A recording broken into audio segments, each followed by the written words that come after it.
పరిశ్రమలు పాడి పంటలతో అభివృద్ధి చెందాలి. శ్రీరామనవమి సందర్భంగా ఎమ్మెల్యే వేమిరెడ్డి ప్రశాంతిరెడ్డి. కోవూరు నియోజకవర్గ ప్రజానీకానికి ఎమ్మెల్యే వేమిరెడ్డి ప్రశాంతిరెడ్డి గారు శ్రీరామనవమి శుభాకాంక్షలు తెలిపారు. శ్రీరామనవమి సందర్భంగా ఆమె నియోజకవర్గ పరిధిలోని పడుగుపాడు, రాజుపాళెం, జమ్మిపాళెం గ్రామాలలోని రామాలయాలను సందర్శించి రాముల వారి ఆశీస్సులు అందుకున్నారు. ఈ సందర్భంగా సీతారాముల ఆశీస్సులతో ప్రజలందరూ సుఖ సంతోషాలతో జీవించాలని ఎమ్మెల్యే ప్రశాంతిరెడ్డి ఆకాంక్షించారు. కోవూరు నియోజకవర్గం పాడి పంటల పరిశ్రమలతో అభివృద్ధి చెందాలని ప్రార్థించారు. ఎంతటి విషమ పరిస్థితుల్లోనైనా సత్యం, ధర్మానికి కట్టుబడి ఉండాలన్న సందేశాన్ని శ్రీరాముని జీవితం మనకు అందిస్తుందన్నారు. శ్రీరాముడు ఆచరించి చూపిన జీవన ప్రమాణాలు మనకు ప్రతి దశలోనూ స్ఫూర్తినిస్తాయని ఆమె తెలిపారు.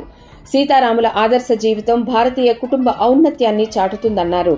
ఈ కార్యక్రమంలో పెన్నా డెల్ట్ చైర్మన్ జెట్టి రాజగోపాల్ రెడ్డి, టీడీపీ నాయకులు బెజవాడ వంశీకృష్ణారెడ్డి, అడపాల శ్రీధర్ రెడ్డి, డీసీఎన్ శ్రీనివాసులు, ఇరువురు శ్రీధర్ రెడ్డి, గాదిరాజు అశోక్, కొల్లారెడ్డి సునీల్ రెడ్డి, కరేటి సీను, గుత్తికొండ వెంకయ్య, పెంచలయ్య, పురుషోత్తం, కరేటి అమరావతి, రాకీ, సురేష్ తదితరులు పాల్గొన్నారు.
లైట్ ఉన్నాయా లేవా లైట్ 320%. జై శ్రీరామ్ జై శ్రీరామ్ జై శ్రీరామ్ జై శ్రీరామ్ జై శ్రీరామ్ జై శ్రీరామ్ జై శ్రీరామ్ జై శ్రీరామ్ జై